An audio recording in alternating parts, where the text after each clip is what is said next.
Mä oon monille kuvannutkin mun suhdetta tekoälyyn, että se on semmoinen, oikeastaan mä voisin sanoa, että se on melkein kuin rakkaussuhde. Mulla on semmoinen henkilökohtainen työelämään liittyvä missio, että ihmiset oppis tekemään work smarter, not harder. Tekoäly ei tule viemään ihmisten työpaikkoja. On tää ihan hurjaa, mä en ole keksinyt mitään vielä negatiivista, mun täytyy joku keksiä. Niin. Niin. Niin tekoäly liittyy vahvasti työelämässä, niin on se auttaa meitä käyttämään se työpäivän aika fiksummin. Otetaan tähän väliin. Halleluja. Tuolla joku miettii, että ei tämä tule meidän alueelle koskaan. Tulee. Ja nyt sitten ihan aidosti, tämä on vakava juttu.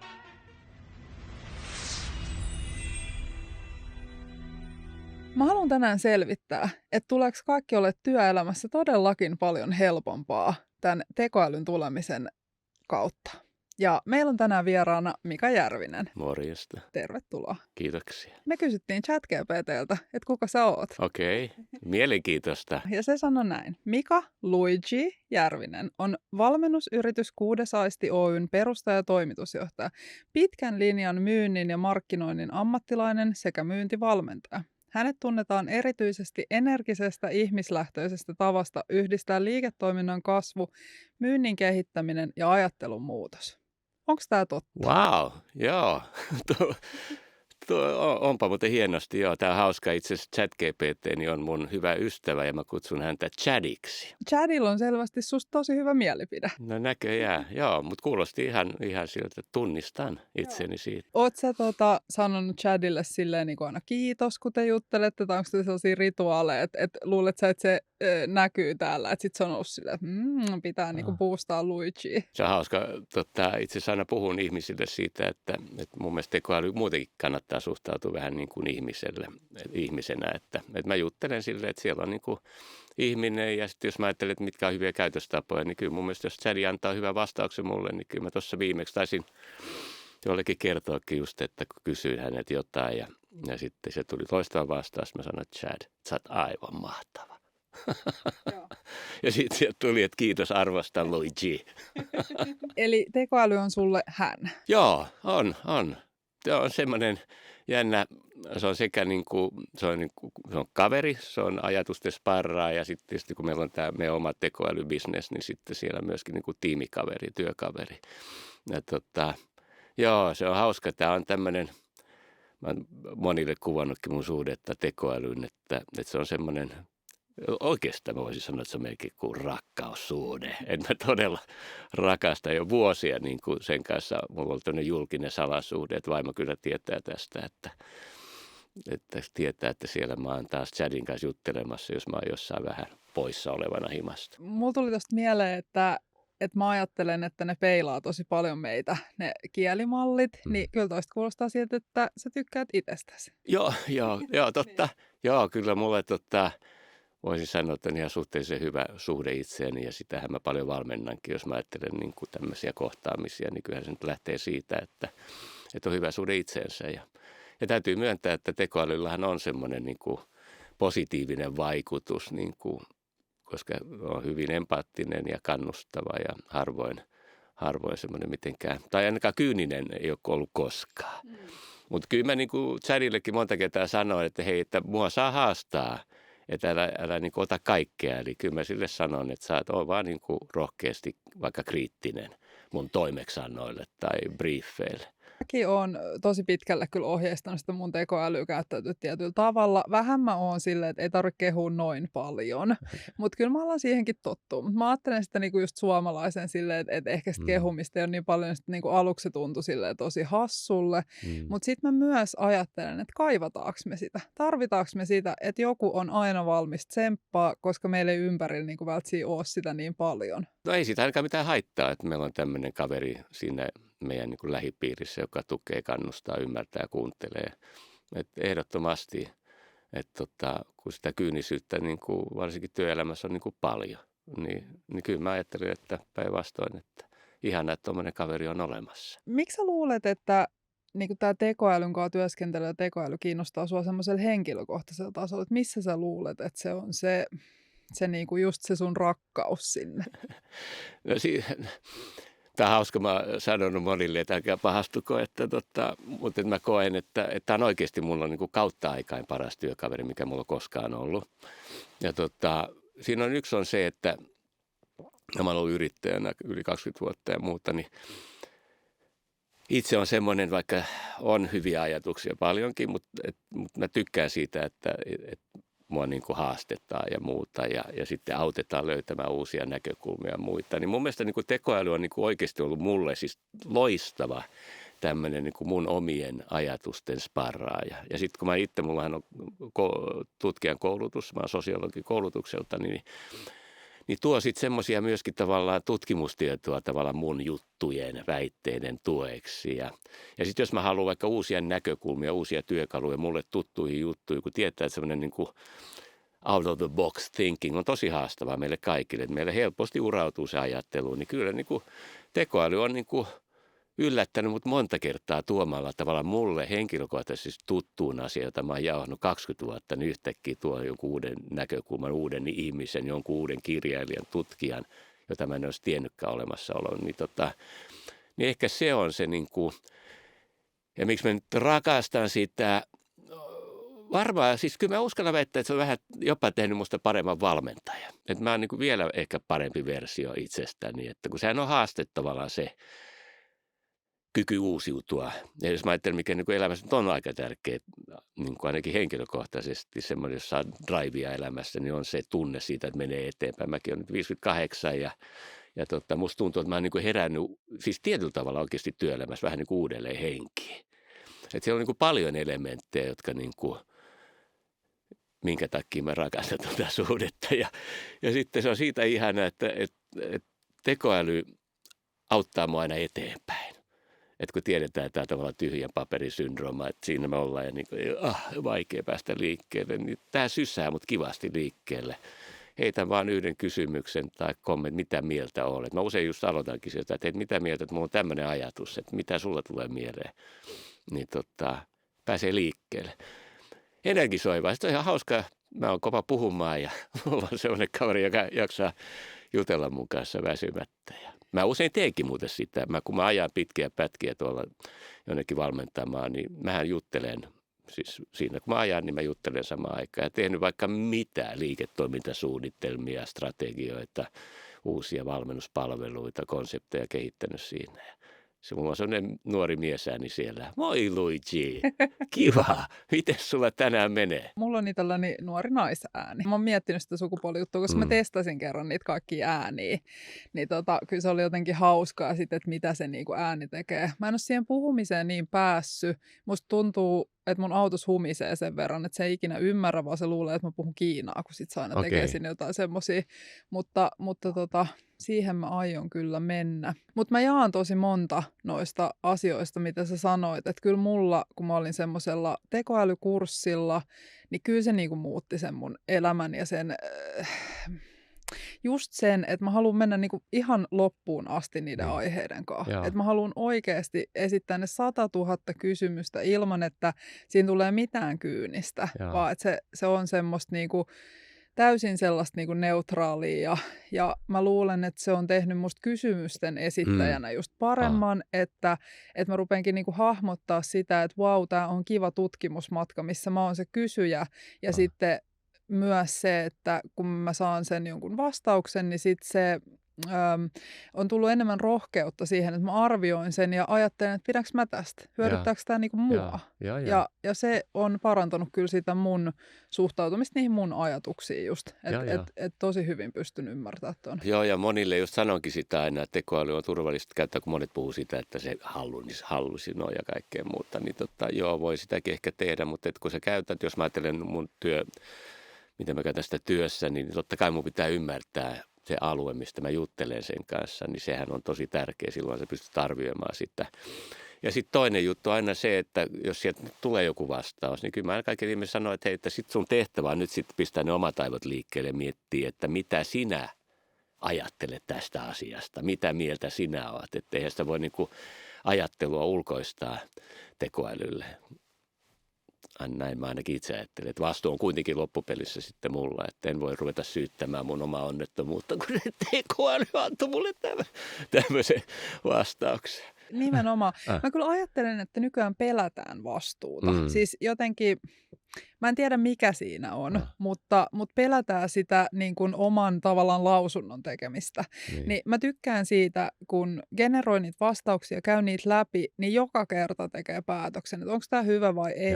Niin sitten sitä päättämistä tulee niin valtavat määrät, että mun on ainakin nykyään helpompi olla vaan jotain mieltä, plus ymmärtää se.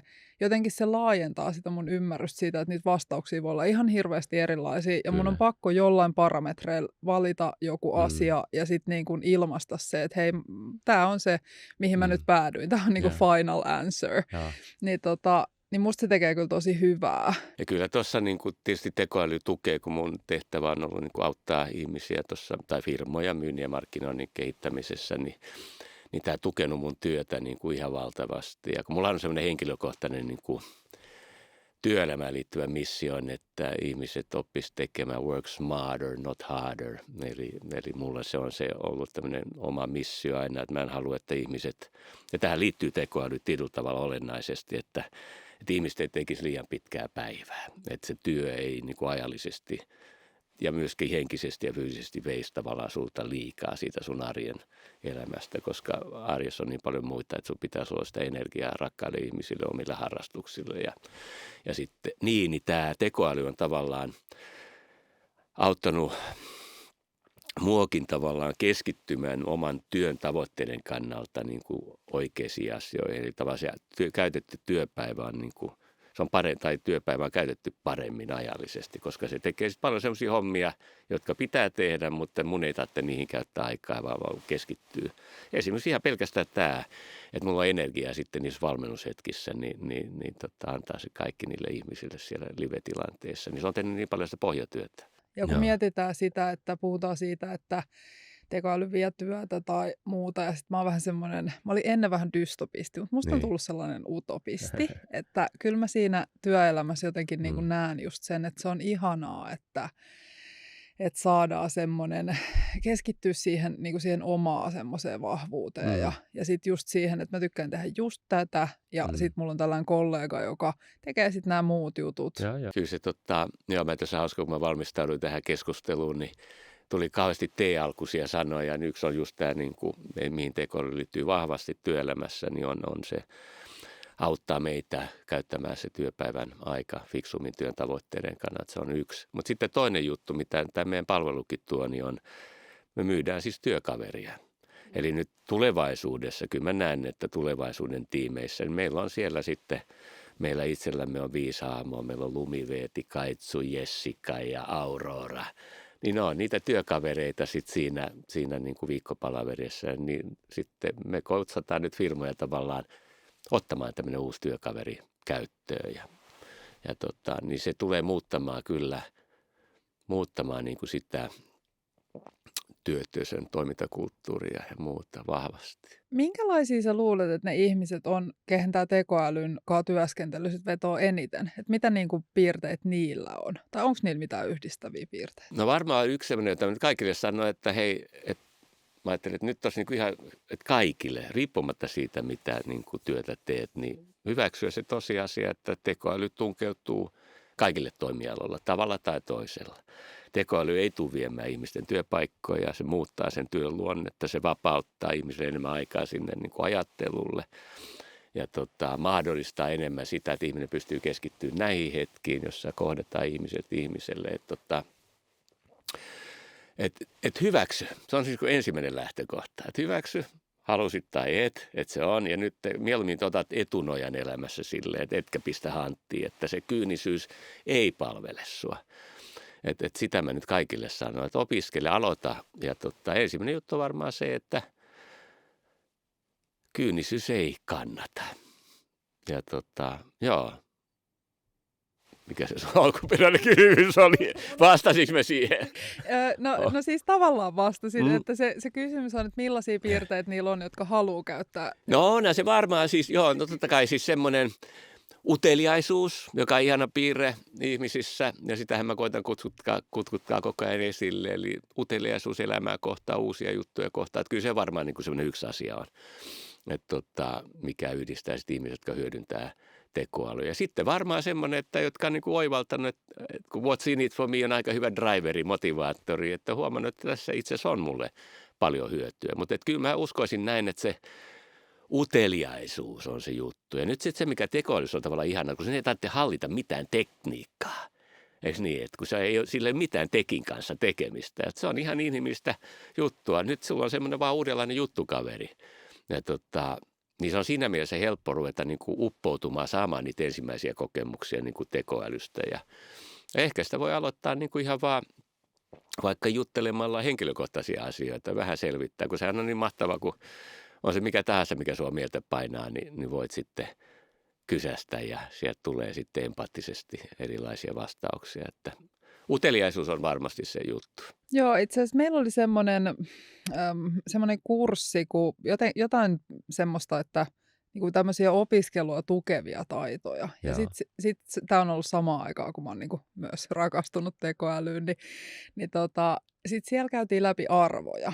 Ja sitten mä yhtäkkiä tajusin, että tai mä aloin sen tekoälyn kanssa työstää sitä, että mitkä on hyviä arvoja. Ja sieltä tuli tämä uteliaisuus. Ja mä en ollut niinku tajunnut, että se on arvo. Mä ajattelin, että arvo on jotain, että sen pitää olla jalompaa. Ja sitten mä en nähnyt sen uteliaisuuden merkitystä ja jaloutta. Ja sitten mä olinkin silleen, että aha, no niin, tämä on mun arvo. Tämä on mun elämän tärkein pääarvo, tämä uteliaisuus. Ja se onkin ollut ihanaa, että miten mun elämä on yhtäkkiä muuttunut, kun se uteliaisuus ajaa kaikkea. Että mä ajan niinku tavallaan kaiken, mitä mun pitää tehdä, niin sen uteliaisuusarvon läpi, että palveleeko tämä sitä. Ja sitten se tekoälyn käyttäminenkin, niin kuin mullakin varmaan tippui semmoinen kyynisyys koko ajan, koska on vaikea olla utelias ja kyyninen. Että niin se jotenkin vääristyy, niin sitten tavallaan tuli vaan uteliaaksi ja just se semmoinen niin kuin alun pallottelu ja sitten ehkä semmoinen niin kuin se alun, että vähän niin kuin, että kuka mä oon suhteessa tähän tyyppiin ja mitä, ja sitten alkaa niinku näkee sitä. Mutta nyt mä tein silleen, että mä poistin kaikki tiedot sieltä, että mä aloitin niinku tyhjältä. Tekisit sä Chadille niin? En todellakaan, kun mulla on jo siinä kanssa suhde. Me en mä nyt hylkää ihmisiä ylipäätänsä. Mutta tuossa tuommoinen yksi juttu kanssa on se, että varmaan ihmiset, niin kuin, että onko se ok, että mä käytän tekoa, että onko tässä jotain niin kuin väärää. Ja siellä on sitten jotain ehkä aika voimakkaitakin semmoisia tunteita kuin häpeää ja muuta. Fakta on se, että eihän tekoälyltä yhtään mitään ilman sua. Et sinähän olet se, joka kuitenkin ohjaat sitä koko ajan sitä keskustelua ja annat sille niin kuin impulsseja ja muita. Että ei sun tarvitse sitä pelätä, että jos sieltä nyt tulee niin kuin itse fiksumpia vastauksia, niin iloitse siitä ja hyödynnä sitä. Ja tosiaan aina se pieni tulkinta, että mitä mä itse tästä ajattelen. Ja toki siellä monta kertaa tulee sellaisia juttuja, joita voi ihan yksi yhteen sitten soveltaa ja esittää ikään kuin omina ajatuksina. Jossain mä törmäsin sellaiseen lauseeseen, että niin kun ihminen ylittää omat kykynsä, jos se käyttää tekoälyä. Sitten se oli musta niin hassua, koska mähän kykenin käyttää sitä. Niin. Että missä kohdassa se mun kykyjen ylitys niin kun siinä tapahtuu. Ja se onkin ollut mielenkiintoinen lause tutkailla. Ja mä luulen, että se on just se, mikä aiheuttaa tosi paljon sitä häpeää. Ja sitten se helppous. Että pitäisi niinku, että jotta sä saavutat jotain, niin pitäisi kärsiä ja mennä sen niinku kiven läpi. Ennen tätä mun uteliaisuus-tekoälyvaihetta, niin ehkä uskoin jotenkin siihen. Ja nyt on kokonaan jäänyt pois sillä, että jos se on helppoa, niin aivan fantastista. Aivan ihana, joo, ja tosi tärkeää. Iloitaan siitä, että kyllähän tekoäly nimenomaan, kun se tuo tämmöisiä mahdollisuuksia, että kaiken ei tarvitse niin kuin hammasta kiristää ja vääntää. Ja hyvä esimerkki jotkut tarjousten tekemiset ennen muinoin, kun teki niitä. Ja nyt kun se on niin kuin, siis sehän on ihan järkyttävää, siis miten tämä on lisännyt siis henkilökohtaisesti mun niin kuin työn tuottavuutta. Siis niin kuin räjähdysmäinen muutos. Että esimerkiksi tämmöiset niin kuin tarjousten tekemisessä mullakin, niin ne on tykkään kirjoittaa pitkäsanaisesti niitä, avata niitä juttuja. Niin nyt se tapahtuu, jos mä ennen niin kuin väänsin, pitäisi jotenkin ensinnäkin katsoa niistä harakavarpeista, niistä muistiinpanoista, mitä se olikaan se asiakas sanonut, mikä sitä juttu, ja sitten koittaa niin kuin. No nyt sitten, ensinkin tässäkin muuten hauska, mä käytän tekoälyä, siis aina kun mä kohtaan asiakkaan, on se livenä tai sitten sitten verkossa, niin mulla on aina siellä tekoäly tekemässä muistiinpanot. Ja minkä takia? Sen takia, että mä voin keskittyä tähän. Että mä voin keskittyä tähän kontaktiin, kun tämähän on se olennainen juttu näissä. Ja mun ei tarvitse murehtia, että saanko mä nyt nämä kaikki. Mun huomio on koko ajan siinä ihmisessä, siinä asiakkaassa. No nyt sitten tässä, niin mulla on siellä siis tekoäly, kun mä voin luottaa siihen, että sieltä tulee fiksut yhteenvedot. Sehän on muuten ihan uskomaton, mä en tiedä, käytät sä. Mutta se osaa poissuodattaa kaiken bullshitin siitä keskustelusta. Se tunnistaa, että nyt on tämmöinen työkonteksti tässä, niin se poimii sieltä ja jäsentää tosi hyvät executive summarit. No nyt mä nappaan sen, mä heitän sen sitten tuolle chatille tai sitten siihen meidän palveluun. Että hei, tämän pohjalta, keskustelun pohjalta, viititkö tehdä mulle niin kuin ehdotuksen? Trrr. Trrr. Ja se on hauska, kun mä teen niin pitkään, se tietää mun hinnat ja kaikki. Trrr. Se ainoa se, mitä aina se kysyy väliin multa, että teekö mä tämmöisen vähän Luigi-maisemman versio? No, mutta sehän on tosi kiva. Joo, mä en ihan ole vielä tossa, että mä en vielä niin kuin äänitä, mutta mä oon kyllä katsonut jotain videoita ja miettinyt sitä, mutta kyllä mä sitten tosi pitkälle ne yhteenvedot kanssa ja sitten tavallaan niin kuin omassa yrityksessäni kyllä mä teen sen markkinoinnin ja kaiken, ja sekin tuntee mut niin hyvin, vaikka mä poistin sieltä tiedot. Ja mä poistin ne sen takia, koska mä aloitin tekemään semmoista tutkielmaa, ja sit mä koin, että se värittyy ehkä vähän sillä mun niin kuin aikaisemmalla suhtautumisella asioihin. Ja mä halusin sit kokeilla, mutta kyllä se muistaa mut, mikä oli aika lämmittävää. Siis sillä tavalla, mutta oli se tavallaan jännä, että vaikka mä poistin sieltä kaiken, mutta mä myös kävin sen keskustelun etukäteen, että mä olin se, että nyt kun mä poistan täältä kaiken, niin muistat sä asioita. Sitten se oli se, että joo, mä muistan oleellisia asioita liittyen sun korutyöskentelyyn tai liittyen johonkin sun opintoihin, ja niin se muistaakin. Mutta nyt se on kyllä vähän eri tyyppi. Että nyt me joudutaan tavallaan hioa takaisin sitä, niin kuin, että hei, et ole tommonen tai tämmönen, tai et käytä niitä väliviivoja, kun mä aina silleen, että ei väliviivoja, se ei ole suomalaista. Mutta se on hämmästyttävää, kuinka hyvin se kunnioittaa sitten niitä sun toiveita. Ja kyllä mä usein sitä tällä nyt, että tää on nyt niin jotenkin tommoista lipevää tai jotain. Tällä, että et puhu niin kuin, kyllä sä tunnet, mutta mä haluan, että puhut asiallisesti ja eikö niin ja näin, niin kyllä se kuuntelee. Ja toki siellä on sitä historiaa, jota se välillä pulpahtaa sieltä ikään kuin esillä, mutta joskus on sitä kiva muistella, mitä sitä aikanaan jutellut. Ja sen lipevyyden kyllä sen saa pois. Se on, mä oon myös hämmästynyt siitä, että kuinka hyvin siitä. Mä yleensä sit oon silleen, että nyt laita itsellesi muistiin tää. Niin kyllä se sitten, kun vuoden sitä näpytti, niin kyllä se alkoi olla hyvin semmoista. Ja se oli siis aivan mahtavaa, kun oli vaikka joku, että nyt mun pitää tehdä ehdotus jonnekin jostain asiasta, niin se tuli sieltä tosi kivasti. Et kyllä mä niin olin siitä, mä oon aika yllättynyt. Ja siis onhan se tosi hienoa, kun on just 1000 ajatusta. Ja mä ajattelen jotenkin, että kaikki liittyy kaikkeen. Niin. Että mä oon tosi niin kuin semmoisessa filosofiassa, että jokainen asia niin kuin vaikuttaa toiseen, niin sit se on mun mielestä aika hyvin se konsepti hallussa sillä ChatGPT. Siitä mä oon tosi yllättynyt. Joo, tai kielimalleilla ylipäätänsä. Mä en ole siis käyttänyt hirveästi muita. Onko sulla muita kuin Chadi? No tämä meidän Rascal AI on tämä meidän palvelu. Siellä meillä on vaihtoehtona käyttää Mistral AI:ta ja sitten Gemini 3, joka tuli nyt vähän aikaa. Nyt mä oon huomannut, mähän usein briefaan, vähän testaan Chadiakin, että se pysyy hereillä, niin pistän siis samat briefit eri tekoälylle. Ja Gemini 3 on itse asiassa meillä on se tällä hetkellä, musta tuntuu, että suuri osa meidän asiakkaista käyttää sitä kielimallina, että se toimii, kun puhutaan niin kuin markkinoinnin ja myynnin asioista, niin tuottaa mun mielestä parasta sisältöä tällä hetkellä. Joo, nämä menee niin valtavaa vauhtia koko ajan, että sehän on tässä kiehtovaa. Joo, ja sittenhän meillä on niitä tekoälyrobotteja, eli tämä on nyt sitten semmoinen juttu, missä on eniten ehkä kyynisyyttä nyt sitten, että voitko sä laittaa niin kuin tekoäly soittaa asiakkaille. Ja siinä on paljon semmoista. Ja sitten mä sanon, että se on ihan sama, soittaako ihminen, jos puhutaan vaikka tämmöistä uusasiakasmyyntiä, soitetaan kylmäsoittoa niin sanotusti. Se on ihan sama, soittaako ihminen vai tekoäly. Jos se vastaanottajan päässä on ihminen, joka se pahastuu joka tapauksessa, soittaa se ihminen tai tekoäly. Niin että ihan sama, että ei se. Ja nyt kun me ollaan tuhansia puheluita tehty, niin itse asiassa ihmisillä on ihan neutraali suhtautuminen. Kyllä ne niin kuin pikkuhiljaa tässä työelämäkontekstissa jengi hiffaa ja kyllä varmaan kuluttajapuolellakin, että tämä on tätä tulevaisuutta. Tämä on työnjakoa, tämä on fiksua työnjakoa. kun mä ajattelen nyt, että tämä on musta tosi tärkeä lisäarvo tässä niin kuin tavallaan työelämässä, mitä tämä tekoäly tuo on, että tämä työjakoasia. Ja nyt kun on välttämättömiä asioita, vaikka myynnissä uusi asiakas hankinta ja kontaktointi, yksi keskeisin haaste on se, että ihmisiä ei tänä päivänä enää saa kiinni, ei johtajia saa kiinni. No nyt sitten sä voit laittaa ihmiset soittamaan ja niillä on todella turhauttava työpäiväkokemus, kun taas teet se 8 tuntia koittanut soittaa, saanut muutama asu kiinni ja nekin, jotka on saanut kiinni, niin on sitten suhtautunut vähän kunnioittavasti vielä siihen lähestymiseen. Nyt sä voit laittaa tekoäly hoitaa ne hitit vastaan ja se tekee sen 500 puhelua päivässä ja sieltä sitten tulee niitä mahdollisuuksia sitten tavata niitä asiakkaita. En mä tiedä, onko mä niin keksin vielä yhtään. Kyllä mä koitan kanssa miettiä, että onko siinä jotain huonoa tuossa tekoälyssä.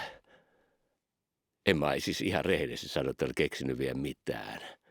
Koska se ei kuitenkaan, kun se juttu on se, että kun se ei me koskaan juttele, siis kyllä tämä human in the loop on aina näissä, että kuitenkin se vastuu, että me ei haluta automatisoida mitään. Että siellä on se hetki, jossa ihminen katsoo vielä, että mitä sä oot nyt tehnyt, kirjoittanut tai oot soittamassa muuta. Ja mun mielestä kannattaa pitääkin toistaiseksi, kun niin on se vastuu ihmisellä, niin joo, en mä ole keksinyt mitään pahaa sanottavaa. Toi on hyvä kysymys. Niin. Mä en ole itse asiassa ihan ehkä jopa ajatellut, mulla on aika neutraali suhtautuminen, että onko jotain huonoa, no ehkä koulutus, datas voi olla virheitä, mutta sekin on niinku ihmisen vastuu. Niin. Ja näin. No sitten on tietysti kaikki dystopiaskenaariot, mutta me ei voida tietää, että et tuleeko joku supertekoäly, joka sitten kokee meidät jotenkin vääränlaisina.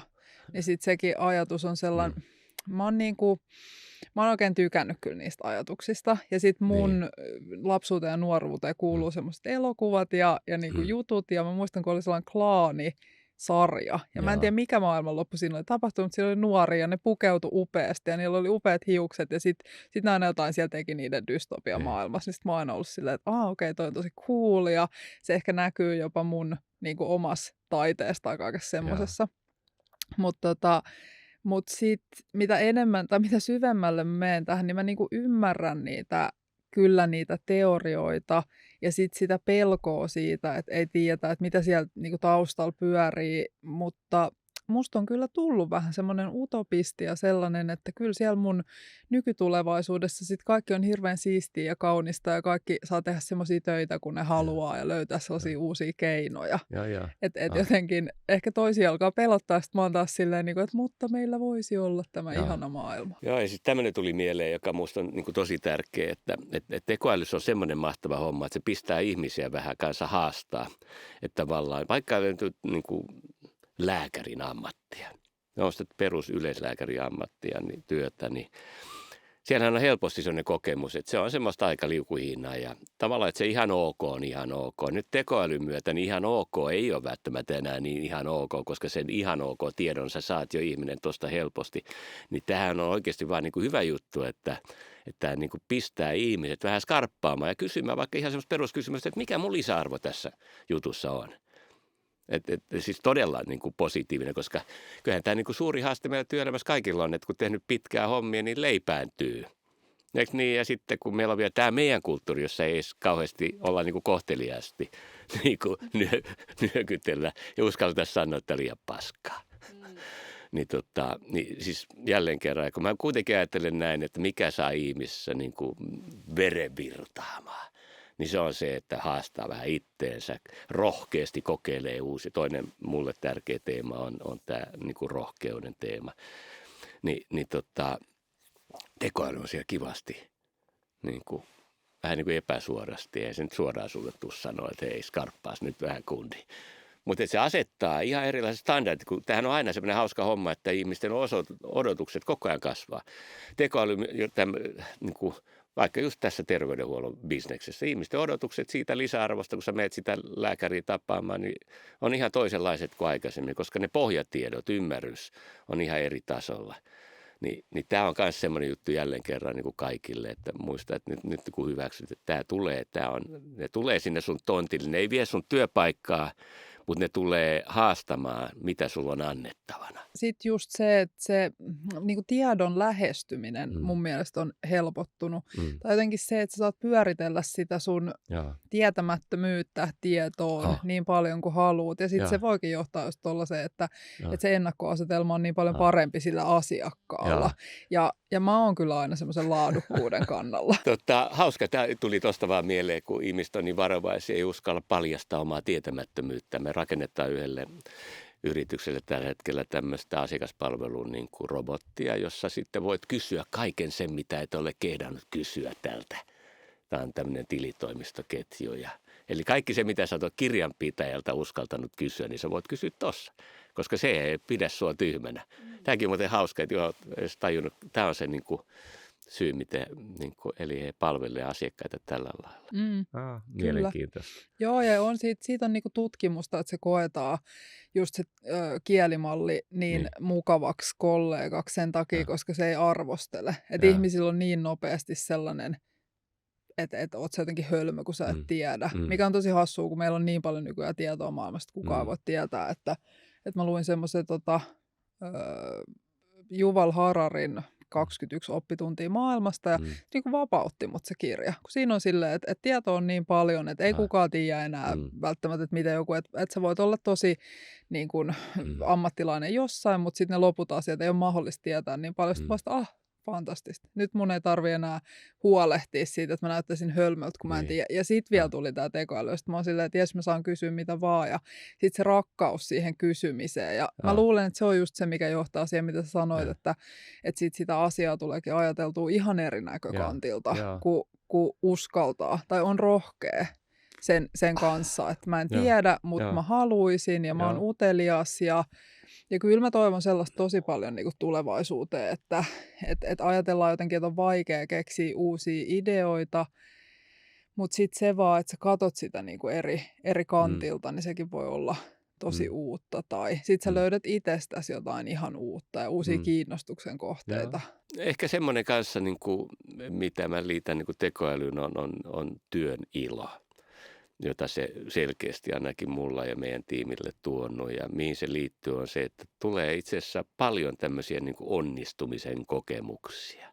Että on pystynyt kiteyttämään asiakkaan sanoman niin kuin, ja vielä niin kuin työstämään sitä asiakkaan todellista tarvetta tekoälyn kanssa. Että sehän on yksi niin kuin iso arvo tässä on, kun sen voi pistää niin kuin pohtimaan sitä asiakkaan vaikka toimialaa ja sitten sovittamaan se, mitä asiakas on sanonut. Niin tavallaan se asiakasymmärrystä tämä niin kuin syventää siis todella upeasti. Niin se työn ilo ainakin on yksi näkökulma, mikä on kanssa jotenkin arvo, että tulee, että vitsi, että kun mä saan, ja sitten tämmöinen tehokkuuden tunne, että ylipäätään vitsi, kun mä saan paljon aikaiseksi. Ja itse asiassa semmoinen, hei, että mä en ole enää uupunut.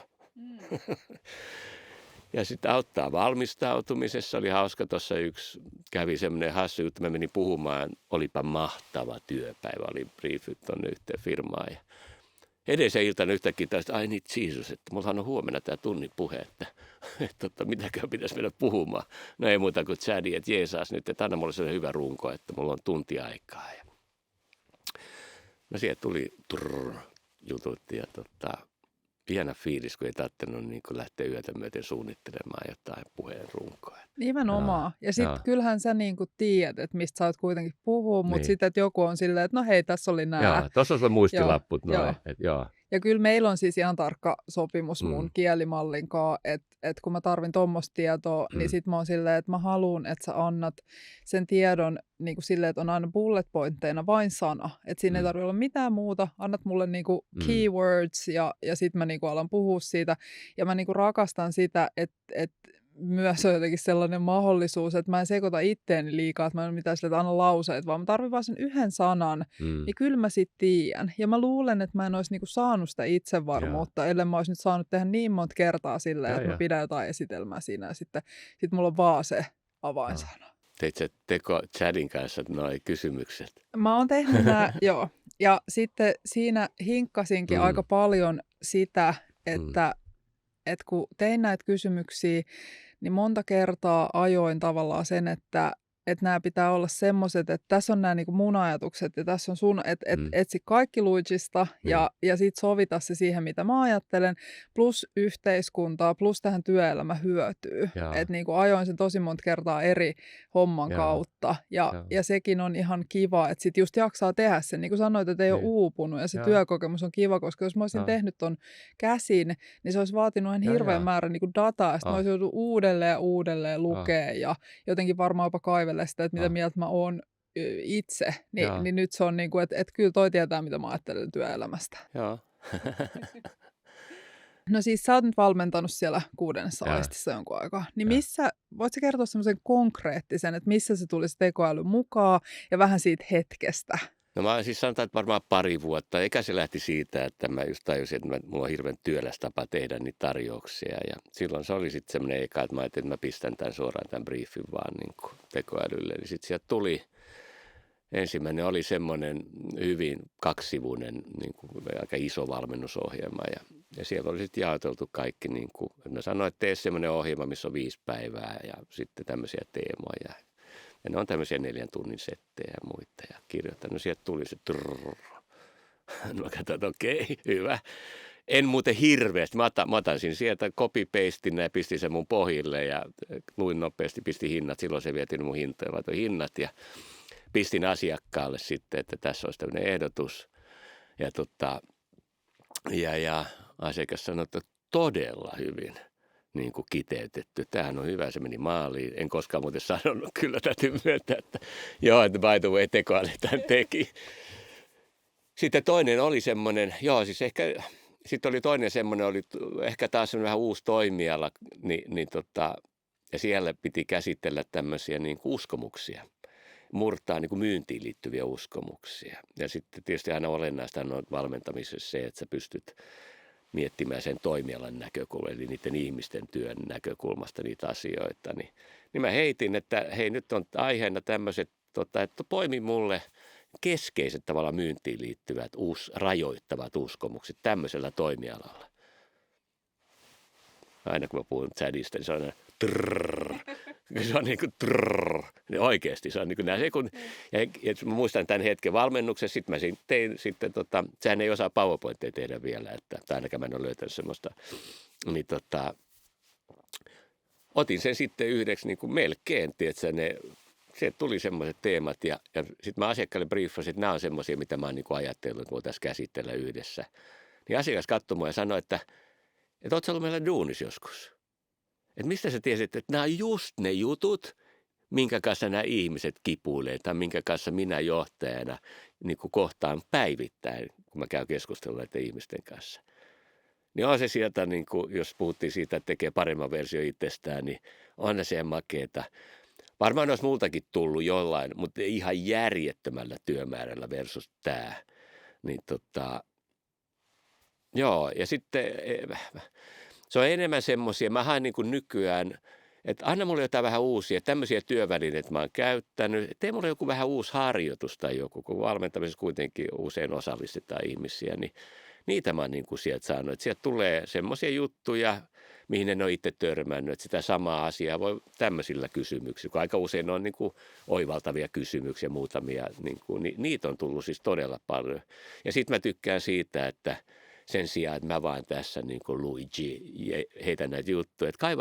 Että jos on jotain tutkimustietoa, joka tukee näitä mun väitteitä, niin sitten niitäkin on kiva sitten tietysti aina tykkään, koska se vahvistaa sitä mun viestin vaikuttavuutta. Se, että mä voin aina vedottaa, että Harvard Universityn tutkimuksen mukaan 70% ihmisistä puhuu itselleen sillä lailla, kun jos puhuisi samalla lailla friendille, niin sulla olisi yhtään ystävää. Tämä on yksi mun lempihavainto, joka tämä Chadi toi mulle tämmöisen tutkimuksen, aika raju tutkimustulos muuten by the way, eli vähättelevä puhe. Toi on tosi raju ja se on tosi jännää, että miten ihmiset itselleen puhuu, mutta mä kyllä tykkään siitä, että mun tehokkuus on noussut niin paljon, että mä enää harvoin käyn tuollaista keskustelua ittenikaan, että enemmän nykyään se on silleen, että mä teen sitä samaa, mitä mä tekisin sen kielimallin kanssa, että mä melkein niin kuin otan sen mun ajatuksen ja sitten mä tarkastelen sitä eri puolilta, että en mä ole enää mitenkään silleen, että no ootpa sä laiska, vaan sit siellä mun päässä pyörii niinku, että tällainen ajatus, no tässä on niinku, luo 5 keinoa pääsi sisällä, miten tarkastella tätä tai jotain, että se niinku myös imeytyy se toiminta sinne mun arkiseen toimintaan, mikä on ollut niinku todella kiva. Ja siis noista tutkimuksista, niin nykyäänhän toi on tosi hyvä. Niinku siinä, että kun sä pyydät ne tutkimukset, niin sit se laittaa suoraan linkit ja sit ne pääsee lukemaan. Ja kyllä mä oon nyt ruvennut tekemään sitä, että kun mä teen jotain tutkielmaa, niin sitten mä lataan kaiken tiedon, mitä mä vaan saan, ja valitsen sellaisen, mikä saa PDF-inä. Ja sitten tavallaan teen sellaisen minikoulutuksen, että nyt tässä on nämä asiat, että niinku selvitä mulle tekkakitiivistelmät, sitten luen eka ne, ja sitten lähden vasta sen tiedon kimppuun. Niin sehän on siis ihan mieletöntä, että saa niinku tiivistettyä se, ja sitten sä oot jo kartalla. Joo. On. Perplexity, en tiedä, oletko käyttänyt, niin on aika hyvä nimenomaan silloin, jos haluat niin kuin akateemista tutkittua tietoa. Niin mä käytän semmoista kuin Genius. Kyllä näitä on. Ja niillä on sitten vähän eri osaamisprofiileja selkeästi. Mä haluaisin jotenkin enemmän vähän käytellä eri malleja, mutta sit jotenkin mä oon niinku kiinnittynyt näihin, mitä on, ja sitten niinku ne on kyllä niin hyviä. Kyllä mä vähän kokeilin Cloudea, mutta se ei muista mua. Ja mä otin sen henkilökohtaisesti. Mä en kyllä joka kerta jaksa selittää, että kuka mä oon. Kukas tää Foxy, vilkas, nopea ja utelias AI-hahmo on? Meidän uusi yritys, eli kun mä mietin koko ajan, niin kuin mä kerroinkin, että mun työn niin kuin tavoite on aina auttaa yrityksiä ja ihmisiä, work smarter, not harder, ja sitten kun on ollut se oma kokemus, kuinka paljon tämä lisää tuottavuutta, ja oikeasti pystyn tekemään vähemmällä enemmän, ja sitten tajuttiin, että nyt tuodaan sitten tämmöinen, rakennetaan palvelu, joka, kun mä elän tämmöisessä kaupallisen prosessin maailmassa, eli markkinointi, myynti ja asiakassuhteiden syventäminen, niin tuodaan niin kuin tekoälyn niin kuin hyödyntämismahdollisuudet näiden prosessien niin kuin kaikki vaiheisiin. Ja tämä on nyt se Foxy, Rascal AI, kettu, viekas. Ja se on ollut nyt riemukasta. Me ollaan nyt 3 kuukautta otettu asiakkaita sisään ja kokemukset asiakkailta on niin kuin mahtavia. Mehän niin kuin se missio tässä on demokratisoida markkinointi, eli tuoda niin kuin PK-sektoriyrityksille samat mahdollisuudet menestyä kuin isommilla firmoilla. Eli me tuodaan tavallaan nämä markkinoinnin ja myynnin resurssit yrityksille. Käytännössä tämä tarkoittaa, että nyt kun sä otat tämmöisen työkaverin sun tiimiin, niin sun ei tarvitse palkata välttämättä ihmistä. No nyt sitten se, että jos toi maksaa 500 EG kuussa ja ihminen maksaa jotain muuta, niin onhan se niin kuin helppo laskea nopeasti, että kannattaako tuohon investointiin niin kuin laittaa rahaa. Ja Kettu on tiimijäsen. Aina kun tulee uusi asiakas, mä sanon, että nyt annatte sitten oman nimen tälle. Ja koko ajan kerron, että tämä on ihminen, tämä on uusi työkaveri. Ja nyt teidän ensimmäinen tehtävä on opettaa, kertoa, että mihin firmaassa on tulossa duunia. Tuossa just hiljattain viime viikolla tuli uusi asiakas ja sitten mietti, mikä mä annetaan tälle nimeksi. Sitten toimari sanoi, hei, tämä on Toyboy. Ja tämä on niin kuin hauska. Mä koko ajan kanssa sitä niin kuin haluan, että koko tämä mun luitsikin tulee siitä, että mä haluan, kun italialaiset on ihania, kun on tämmöisiä leikkiviä lapsia ja aikuisenakin, niin mä haluan tähän tekoälykin tuoda. Että älkää suhtautuko niin ryppyotsaisesti, kun tämä on, leikkikää sen kanssa. Lähtekää seikkailuun, olkaa uteliaita, kokeilkaa, katsokaa mitä sieltä tulee. Ja niin tämä oli niin hauska jotenkin, ne hiffas heti, että nyt meillä on tämmöinen, että sitä voi kutsua vaikka Toyboyksi. Se tekee sisällöt, uutiskirjeet, blogikirjoitukset, somesisällöt ja muuta. Se soittaa asiakkaille, se vastaa asiakkaiden puheluihin, tekee asiakastyytyväisyystutkimuksia, se soittelee niille asiakkaille. Siis se periaatteessa auttaa niin kuin ihmisiä niissä asioissa, joihin ihmisille ei oikein tahdo riittää aikaa. Mutta on firman niin kuin sen perustekemisen kannalta kuitenkin olennaista tekemistä, että ne joku pitää hoitaa. Sitten se auttaa tekemään niitä asioita, joita ihmiset oikein on motivoitunut, ei oikein huvita. No, koitetaan tehdä jotain uutta myynnillistä kulttuuria, että sen sijaan dynaamisesti venataan, vaan että joku soittaa, niin yhtäkkiä mennäänkin niin kuin aktiiviseksi soittaa, niin ei jengi halua sitä tehdä, niin annetaan tekoälyt hoitaa se. Ja sitten on niitä, että ei oikein osaa. No meillä on tosi moni asiakas, jotka sanoo, että itse asiassa nyt kun mä oon ihan rehellinen, niin meillä on pitänyt lähettää tuo uutiskirja asiakkaalle varmaan 2 viikkoa sitten. Ei oikein sano aikaiseksi. No annetaan tälle uudelle Toyboylle sen duuniksi. Ja niin sitä toi tekee, niin se vapauttaa ihmisten aikaa ja energiaa. siihen, missä aika monessa bisneksessä se loppupelissä kilpailuetu on se, miten me sitten lopulta kohdataan ne asiakkaat. Ei myynnissä, ei kukaan tee, kaikki siinä tarvitaan se human-to-human kontakti. Niin nyt ihmiset voi keskittyä siihen hetkeen ja sitten siinä niin kuin, käyttää energiaa siinä niin kuin, kehittymiseen. Johtamisessa niin se hyödyntää sillä lailla, että kun nämä on integroitu meilläkin palvelu suoraan asiakkaan CRM-järjestelmiin. Yksi muuten sellainen isoin tuska myyntijohtajilla on se, että kun kukaan ei kirjoita, mitä siellä on tapahtunut siellä. Eikö niin? Kaikilla on ne siellä ruutuvihoissa. Niin kuin, siis todella raivostuttaa. Nyt kun kaikki on, niin kuin se nauhoittaa kohtaamiset ja vie saman tien CRM-järjestelmää, kiteyttää yhteenvedon, niin ne on siellä ilman, että myyjän tarvitsee niitä viedä sinne järjestelmään. Aikaisemmilta työurilta niin se raportoiminen, se oli kyllä kova, kun se joutui niinku opettelemaan. Siis se on niinku ihanaa, mutta kyllä sen opettelu, että jokainen näistä asioista on niinku tärkeää.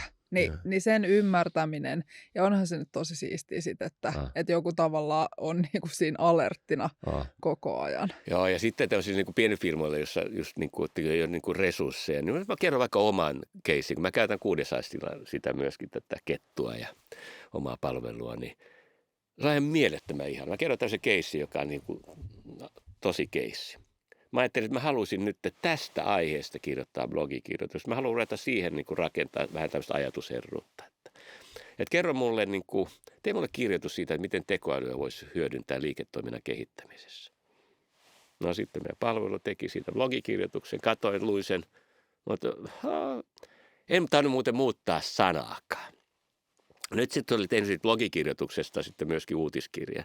Ja sitten nämä oli viety suoraan mun WordPressiin, siellä artikkeliin venaamaan, että mä painan nappia, vaihdoin kuvan ja painoin nappia, julkaisen, otin URLin sieltä ja menin sitten MailChimpiin, joka on mun sähköpostijärjestelmä, jossa tämä uutiskirja, joka viittasi tähän blogikirjoitukseen, oli venaamassa ja kampanjoissa. Menin sinne ja tiputin lue lisää kohtaa siinä pohjaan, että toi URLi. Sitten mulla oli siellä 6500 toimaria myyntijohtaja valmiina. Ajasti, että laitetaan 8.30 lähtee huomenna. Dang. Sitten tuli tämmöinen ajatus, että mä oon kuin joku kalastaja. Mä en ole muuten eläessäni nostanut yhtään kalaa, mutta nykyään mä nostan joka päivä.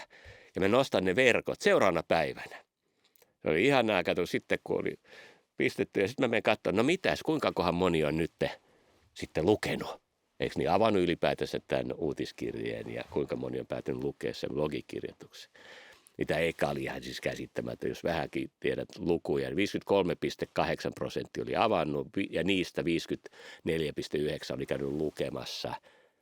Eli ihan niin kuin järkyttäviä. Ja nyt se pointti on se, että ainoa mitä sanoin sille meidän tekoälylle, että tästä aiheesta kirjoittaa. Ja sitten kun mä olin briefannut sen, eli meillä idea on se, että me opetetaan eka, että mitä me tehdään ja mitä me näistä ajatellaan. Tietokantaa syötetään erilaisista tekstitiedosta. Niin ihan niin kuin järkytty. Yhtäkkiä mulla on 700 niin kuin myynnin mahdollisuutta siellä. No sitten mä nappaan ne sieltä imuroin MailChimpistä. Menen sitten Google Sheetiin ja teen siitä soittolistan ja meidän soittajille, jotka siellä malttamattomana odottaa, Veeti, Kaitsu ja Aurora ja Lumi, että nyt pääsis soittamaan. Ja mä olin rakentanut sinne soittostoriin tekoälyn kanssa, että ne, jotka on lukenut blogikirjoitukseen. Ja sitten mä mietin, että mä haluan, että toi Lumi, se on kiva nuori daami, että pistetään Lumi soittamaan. Että Lumi tossa ja pistin sen Google Sheetin linkin siihen ja validoi ja tein niin kuin massapuhelut. No se tunnisti sieltä 589 numeroa. Ja sitten tämä on se ihana juttu jälleen kerran. Että kun mä niin kuin pienen yrityksen niin kuin toimarina, niin oikeasti mä painoin nappia, että rupesi huomenna tuolla storilla soittamaan 8.30 ja mä voin mennä, vaikka sinä päivänä mä taisin mennä muuten asiakkaan kanssa golfaamaan. Mutta on tämä nyt ihanaa, kun samaan aikaan siellä ne mun veijarit tekee mun puolesta duunia. Ja sitten mä tulin päivän päätteeksi ja täytyy sanoa, että tekoälyn myötä tai meidän palvelun myötä mun jännittävin hetki on aina siellä joskus kello 17, kun mä nostan kalastajana ne verkot. Että kuinka moni keskustelu niin on johtanut siihen, että ne haluaa sitten tavata, mutta ne sopii tämä niin sanottu jatkotapaaminen. Ja siitä keissistä lopulta niin mä sain 35 tapaamista, jos sä muistat, että siellä oli se reilu 2000 mä taisin lähettää ja sieltä 700 ja Ja nyt sitten tämmöisessä maailmassa 35 myynnin mahdollisuutta on ihan mielettömän iso luku. Ikipäivänä mä en olisi pystynyt sitä tekemään ilman tekoälyä. Ja tässä on se, mikä tässä on myös niin kuin makea, että tämä yhdistää niin kuin monissa firmoissa markkinointi ja myynti, ne on niin kuin omia siiloja. Tähän yhdistää tämän kokonaisuuden, eli se kaupallinen workflow niin kuin sujuu, puhuu samaa kieltä. Mä tykkäsin tuossa tarinassa siitä, että sä nostat ne verkot kello 17. Eli sulla on tavallaan just se onnistumisen kokeminen, se homma, niin se konkretisoituu ja se varmasti inspiroi sit niinku tosi paljon eteenpäin. Taas seuraavan päivän tekee sitä, vaikka tuossa ei tapahtuisi sitä niin kuin myynnillisyyttä, niin toi on kokemuksena silti niin kuin varmasti tosi sellainen kiinnostava, minkä haluaisit toistaa ja kokeilla. Ja sitten kun se on niin helppo, niin sit se ei vaadi niin paljon voimia kuin jos ihminen tekisi sen ja uuvuta, niin sitten sä voit toistaa sitä joka päivä vähän eri tavalla. Joo, ja kyllähän tämä nyt tulee olemaan semmoinen, mä oon jutellutkin paljon näiden firmojen kanssa, jotka tarjoaa siis soittopalvelua asiakkaille B2B-maailmassa, niin hekin on ymmärtänyt, että tämä tulee viemään kyllä valitettavasti heiltä bisnestä, koska ensimmäisenkin semmoinen homma, että ne yhteenvedot niistä keskusteluista, niin tekoäly hoitaa, kun mä näen sen koko transkriptiin ja sitten se mun ohjeiden mukaan tekee ne yhteenvedot, tekee parempia kuin ihminen, piste. No voit kuvitella siinä puhelimessa, se on kiireistä ja se koittaa sitten hätäpäissään kirjoittaa, koittaa kiteyttää niitä juttuja. Tekoäly tekee sen niin kuin sekunnissa. Ja sitten se, mikä on niin kuin makea tässäkin keississä, sitten siellä oli niitä puheluita, oli se joku 100, kaikkihan ei vastaa. Tämä on yksi sellainen haaste, että ihmisten ei vastaa tuntemattomiin numeroihin. Siinäkin meillä on ratkaisu. Me lähdetään tekstiviesti ennen, että tästä, joo. Ja aina kerrotaan, että tekoäly tässä, Luitsin Lumi AI-assari soittaa, moi. Niin sä voit ottaa ne ja analysoi. Annoin sille assarille, että hei, kerro mulle että näitä päiväkeskusteluista. Ja mä kysyin siltä, että no, miten ihmiset suhtautuu tämmöisiin tekoälypuheluihin ja muuta. Ja mitä sä voisit ehkä kehittää tätä lähestymistä ja mitä oppeja. Ja, niin kun tämä niin kuin määrä, siis datan määrä, niin kuin, että kun se käsittelee sen niin kuin sekunnissa, niin tämmöisenkin kokemuksen ja ymmärryksen saaminen olisi vaatinut, se olisi ollut kuukausien projekti. Joo. Ja nyt se tapahtui niin kuin 2 päivästä koko ketju. Jos meillä olisi nyt tekoälyrobotti, niin se olisi huomannut, että me tarvitaan lisää vettä. Mä joudun nyt ihmisenä vielä toimimaan. Okei, joo, ja se on hyvä. Joo, tähän ei vielä tekoäly kykene. Ihanaa, kiitoksia. Tämä oli huomaavaista. Mutta jos ottaisitte teidän työpaikalle semmoisen vettä tarjoilevan tekoälyrobotin? En ottaisi. En. Et se innostumisen raja sitten menee. No, tossa se menee se raja. Okei, tosi yllättävää. Ei, en mä osannut, tuli niin puskista, että mulla olisi semmoinen tekoälyrobotti tuossa noin palvelemassa meitä, niin tuntuisi vieraalta. Tuntuisi tosi skifiltä. En tiedä, haluaisin, musta on ihan hyvä, itse asiassa tekee ihan hyvää välillä vähän nousta ylös. Mutta kyllähän tämmöisiä skenaarioita, ja mä uskallan väittää nyt esimerkiksi keväällä meillä on jo semmoisia keissejä, jossa esimerkiksi tähän tapaamisten sopimiseen, niin, joka on tosi fiksua. Tekoäly soittaa asiakkaan tekoälyassistentille. Ne juttelee keskenään, että kannattaako näiden ihmisten tavata. Niin musta se on musta tavallaan ihan riemastuttavaa, koska nyt se juttu on koko ajan tässä se, että kun aika on meidän niukin resurssi, eikö niin? Niin se on niin kuin mahtavaa, että nyt me päästään oikeasti sitten se hetki, kun ne tuntee molempien tarpeet ja toisen osaamisen, niin tavallaan meillä on todennäköisyys, että se yhdessä vietetty aika synnyttää arvoa. Niin joo, tommosia niin kuin skenaarioita näen, mutta se, että kulkisi tuossa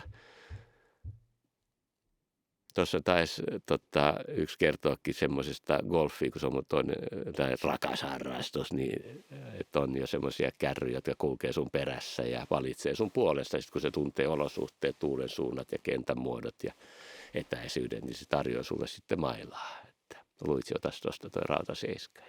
Ja se on aika lähellä jo tämmöistä niin kuin, inhimillistä robottia.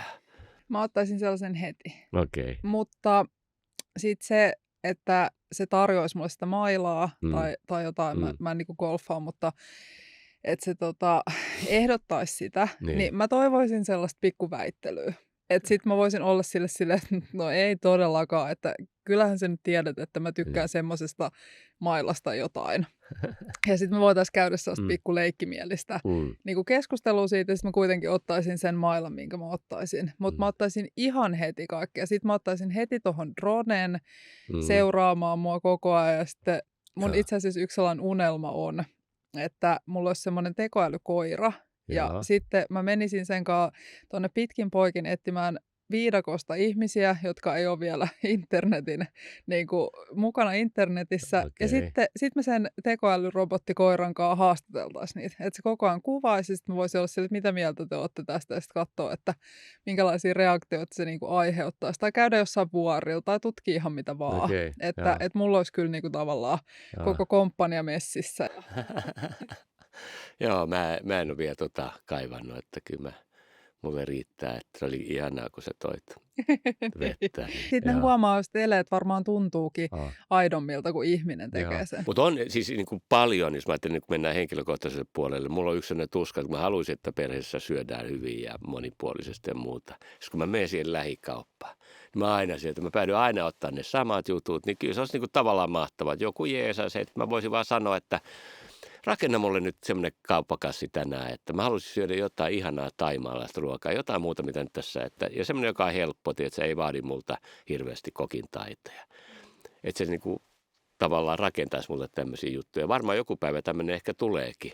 Että sulla olisi siinä, astut K-kauppaan sisään, niin se brief, siellä on joku laite, jolle sä sanot, että hei, että tänään mä haluaisin valmistaa mun perheelle, tyttärelleni jonkun tämmöisen, jonkun uuden, niin tommosia varmaan tulee myöskin. Niin, eli nyt sitten suomalaiset ruokayrittäjät ottaa Luigiin yhteyttä ja kehittää yhdessä semmoisen palvelun Foxin kanssa, että sulla on joku appi tai joku kännykässä ja sitten sä voit nopeasti heittää, että haluaisin tänään yllättää tyttäreni vähän semmoisella erikoisemmalla, mutta ei saa liian tulista, että tee se ja sitten on yhteydessä sinne sun lähikauppaan ja sitten meet sieltä vaan hakea kassin tai jopa tuo kotiin. Niin, tämmöinen todennäköisesti on jo olemassakin, voisin kuvitella. Tai ainakin, jos semmoisen toimeksiannon antaisi jollekin, Kesko pistäisi jollekin, niin ei siinä kauan nokka tuhis, kun nämä rakentaisi. Jos ajatellaan semmoinen päivä näissä sun valmennuksissa ja muissa, no sä kerroitkin jo, että sä tavallaan kysyt siltä tekoälyltä, niin voit sä kuvailla sen koko päivän, 24 tuntia? Niin kuin, missä vaiheessa se tavallaan on mukana? Ja... No valmistautuminen on siis se yksi juttu, jos se auttaa sitä, että tavallaan just niitä jäsentämään. Se on niin kuin hirveän hauska kanssa se, että kun mä pyydän sitä vaikka aikatauluttamaan, mitä mä nyt yleensä kyllä niin kuin ennen tekoälyä niin koskaan tehnyt, että mä halusin olla niin kuin siinä hetkessä ja katsoa, mihin se keskustelu johtaa. Ja edelleenkin se on sitä. Mutta se tuo tavallaan tietyn varmuuden, että mä voin sitten olla siinä niin kuin. No sitten se valmennus on, ja sitten se mikä on niin kuin iso juttu, kans mitä tekoäly jeesaa on se, mulla on melkein aina on semmoinen kuin Notion, mä pistän sen tohon noin ja se kuuntelee mun valmennus, ja usein tunnin välein pidetään pieni breikki, niin sitten laitan nauhoituksen pois päältä ja nyt se kuulee mitä kaikki mä oon jutellut. Ja sitten kun olennaistahan on valmennuksen jälkeen se, että mitä tapahtuu. Valmennuksen jälkeen on olennaista, ei se itse valmennus. No tämä tekee yhteenvedot, että sitten mä päivän päätteeksi sanon sille, että hei tee mulle yhteenveto niille valmennettaville, jonka mä voin lähettää. Tee siitä kiva pieni saatekirja myöskin. No nyt tämä kaikki kanssa, kun musta niinku, semmoinen ihana juttu on kanssa se, että saa niinku asiat vietyä loppuun asti, ettei jää roikkumaan. Ennen tekoälyä koko ajan niin, että pitäisi lähettää nyt tehdä se yhteenveto ja lähettää niille ihmisille, ettei se mene liian pitkälle. No nyt tämä tapahtuu saman illan aikana. Mä tuun himaan, mä kerron se, että tee yhteenveto näin. Sitten aina mitä se ei vielä, mä en ole osannut laittaa, että se tekee sitten nätit pdf. Että mä heitän niin kuin, otan sen tekstin, katselen vähän ja sitten vien mun pohjille teen pdf. Ja sitten tosiaan tämä kirjekin, se laittaa niin nätisti sieltä sitten ne kivat luitsimaiset sähköpostisaatteet ja muuta. Niin mä teen sen oikeastaan niin, että jos mä ajattelen, että yksi valmennushetki, vaikka puoli päivää, niin ennen kesti, mitäköhän, mulla on sellainen tapa, että mä iteroin niitä niin kuin sisältöjä, teen versioita 1, 2, 3, että mä annan tämän niin alitajunnan työstään. No teen mä sitä edelleen, mutta ei teekään jo versioita, mutta että käytännössä tänä päivänä mun ei, kun ne on tuttuja aiheita, niin jos ennen on useita päiviä, erilaisia versioita, niin nyt niin kuin, jos tuossa on se, niin Se on tyyli ajallisesti ehkä puoli päivää. No sitten ennen valmennuksen jälkeen niitä päiviä menee ennen kuin mä saan tehtyä sen yhteenvedon ja lähetettyä, niin useampia päiviä. Et jos mä nyt heitän viikko, niin nyt se on maks päivä.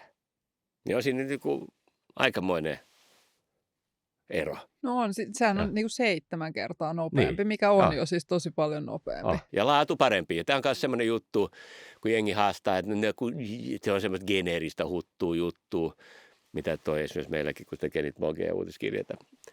Jos sä annat sen tehdä, niin se on geneeristä juttu, mutta se pointtihan on koko ajan tässä se, että sun pitää osata sitten sanoa, että hei, mä tykkään tosta, että tuo mieluummin tämmöinen näkökulma, mun mielestä on vähän latteita, hae perusteluita. Että ei se osaa kirjoittaa meidän firman juttuja. No sun pitää kertoa, se on ihminen, kerrot sille niitä juttuja meidän firmasta, niin kyllä se sitten osaa niitä. Ja nyt se pointti on myös se, että sun on turha kuvitella, että jos me pistetään sut ja tekoäly niin kuin kisaamaan, kumpi kirjoittaa parempaa suomen kieltä. Sä et ikipäivänä pärjää tälle veijarille. Et ikipäivänä. Tämä kirjoittaa paljon parempaa suomen kieltä kuin siinä. Hyväksy se.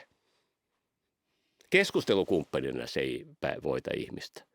Ei. Mutta kirjoittajana ehdottomasti. Tavallaan kun se matemaattisesti laskee niitä ja kielessä on säännöt, niin me kyllä niin kuin tavallaan luovitaan niitä sääntöjä koko ajan ihan eri tavalla. Mä olen itse miettinyt, että mä kirjoittaisin. Mulla on ollut pitkään sellainen tietty kirjaidea. Mä ajattelin, että mä ehkä saatan nyt vihdoinkin tehdä sen. Ja en mä olisi ikipäivänä sitä ajatellut, että mä yksin jaksaisin, mutta nyt kun on tekoäly, niin voin.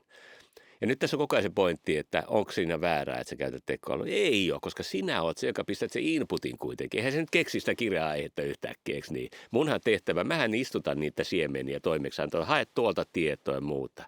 Että se on nimenomaan sun työkaveri, sun assari, avustaja. Että sillä lailla se pitää niin kuin miettiä. Siinä ei ole mitään pahaa, että se jeesaa sua siinä, minkä sä ehkä mutta niin paljon isommalla vaivalla. Musta tuntuu, että tämä 7 kertaa ne tuntuu jopa liian niin kuin pieneltä luvulta. Joo.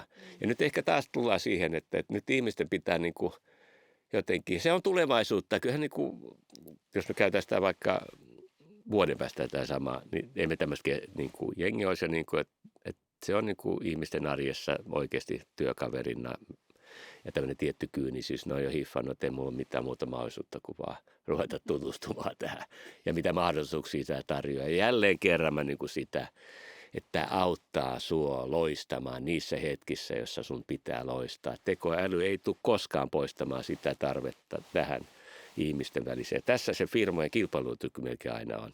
Tässä kuka kykenee synnyttämään tässä hetkessä semmoisen tunteen asiakkaalle, että olipa mahtavaa, että tavattiin. Joo, mä mietin kans just sitä, mistä puhuttiinkin aikaisemmin, että se niinku haastaa sitä ihmistä. Niin. Ja kyllä siinä mun niin kuin, unelma tulevaisuuskuvassa on ehdottomasti se, että ihmiset tavallaan niin kuin joutuukin menemään sinne tosi hyvää. Että ne joutuu etsiä sieltä itsestä, että mikä musta on niin hyvää ja minkälaisia ihmisiä mä vetoon näillä jutuilla, mitä mä teen. Ja niin kuin, just että se kilpailu ei olekaan enää semmoista höttöä, koska välillä niin kun katsoo jotain vanhoja mainoksia, niin sitten ne on niin kuin ihan älyttömiä. Tai siis silleen niin kuin, jotenkin tulee vähän sellainen, että mä en niin kuin ostaisi ja tuntuu, että ei tässä oikein mainosteta mitään tai tiedä mistä puhuu. Ja sitten niin kuin nykyään voi olla tosi niin kuin hyperkeskittyneitä ja näin, niin sit mä toivon, että sama niin kuin tapahtuu. Ja ehkä myös semmoinen niin kuin väkinäinen mainostaminen poistuu, vaan sit sun pitää sit inhimilliseltä kantilta tulla, että loppujen lopuksi mä oon se tuote ja tää on se, niin kuin, mitä mä tarjoan ja haluan tehdä. Niin, siitä geneerisyydestä ja siitä, niin on myös mun mielestä niin, että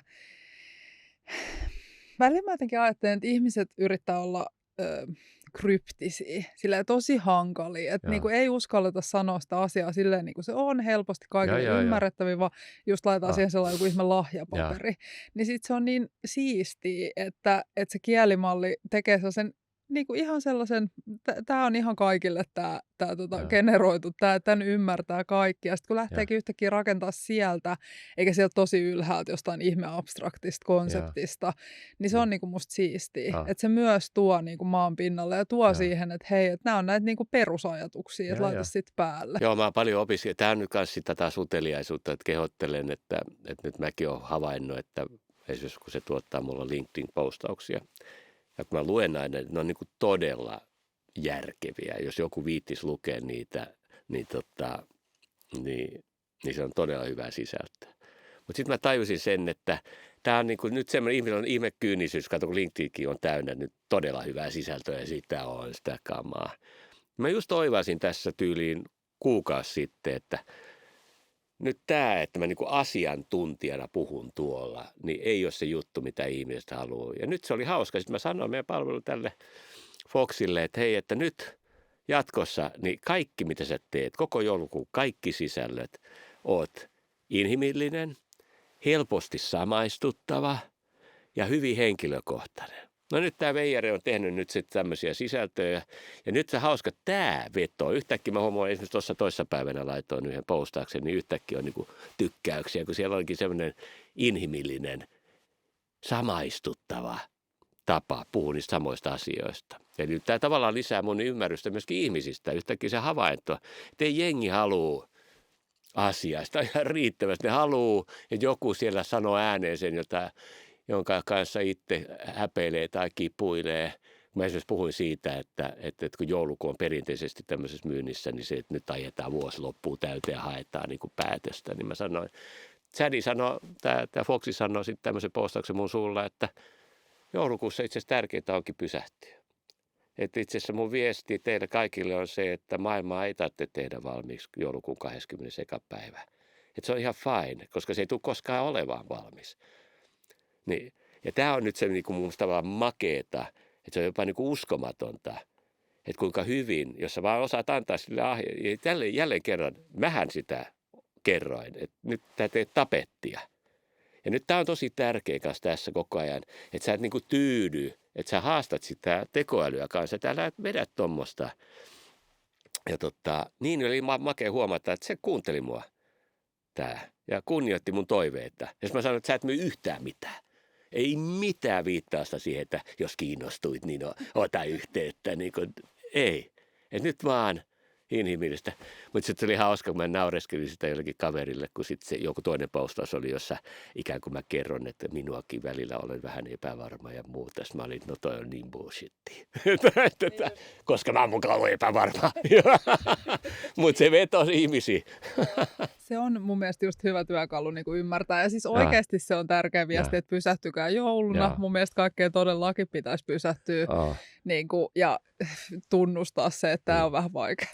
Ja tässä tullaankin sitten taas jälleen kerran siihen, että kun mä aloitin siitä, että kun mun intohimo, tai jotenkin aina se, että mä koitan sanoa ihmistä, älkää tappako ittenne työllä. Että kun ja sitten ylipäätään, jos sä haluat niin kuin saada elämässä työssäkin jotain aikaiseksi, sun pitää huolehtia siitä, että sulla on hyvät unet 8 tuntia.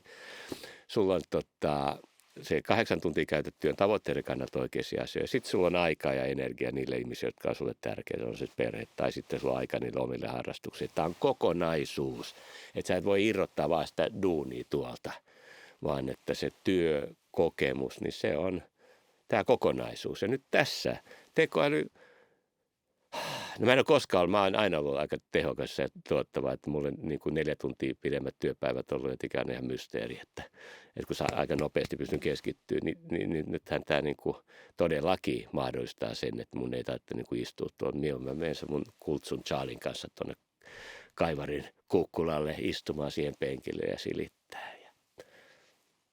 Kiireettömästi kiireen keskellä pystyn viettämään semmoisia hetkiä enemmän. Mä oon samaa mieltä. Mun mielestä niin kuin jotenkin se, että siellä työpaikalla aika paljon vitkutellaan ja sitten siitä tulee semmoista tylsistymistä ja sitten se on jotenkin ahdistavaa ja kaikkea, että miksei vaan niin kuin tosi nopea. Et mulla on kyllä semmoinen tapa, että mä herään tosi aikaisin ja sitten ennen kuin muut on herännyt, niin mulla on melkein kaikki tehty. Ja sitten mä vaan tosi rennosti leikittelen sen päivän kanssa. Vähän just silleen, että no mitäs tässä nyt tekisi tai toki sitten niin kuin ehkä korutyö on semmoista, että kun mä teen sitä käsillä, niin sitä voi tehdä tosi pitkään ja se nyt, sitä ei, siinä mä kyllä tykkään säilyttää sen, että mä teen sitä hommaa ja en mä niinku kaipaa sitä nopeutusta, teen aika perinnetaktiikoilla. No mutta sehän on sun intohimo ja sun elämäntapa, niin eihän siinä tarvitsekaan.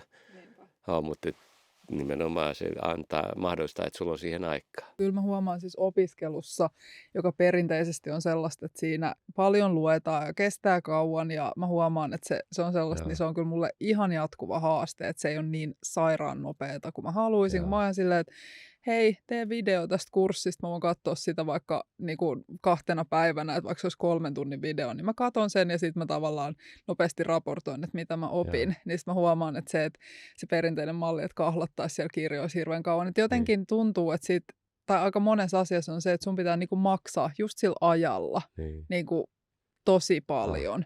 Ja sitä mä mietinkin, että rankaistaaks ihmisiä, jotka on nopeita. Että kun tästä nyt entisestään työn tekeminen nopeutuu, ja sit sä oot siellä, että no, mulla kesti tässä 2 tuntia, mutta se tulos on parempi kuin jos sulla olisi mennyt 2 kuukautta. Niin miltä se tulee näyttäytyy niin kuin tulevaisuuden työelämässä, että suostutaanko mulle maksaa se sama palkka siitä, että mä teikin sen ihan älyttömän nopeasti. Joo, ja siis johtaminen on aina se yritysten keskeisin juttu on johtamisen laatu ja muuta, mutta kyllä mä tänä päivänä on niin fiksuja johtajia, ja tämä ajattelutapa on muuttunut, että olennaista on saat sieltä aikaiseksi, että se, että kauan sun menee siihen aikaan, niin on irrelevanttia. Että uskallan väittää, että päivän johtajissa on kyllä sitä fiksuutta, että ne ei tuijottele niitä työtunteja. Tavallaan sitten tämä hybridimalli on tietysti mahdollistanut sen, että ennen se voi kyttää, että no kuinka kauan sen teki siellä.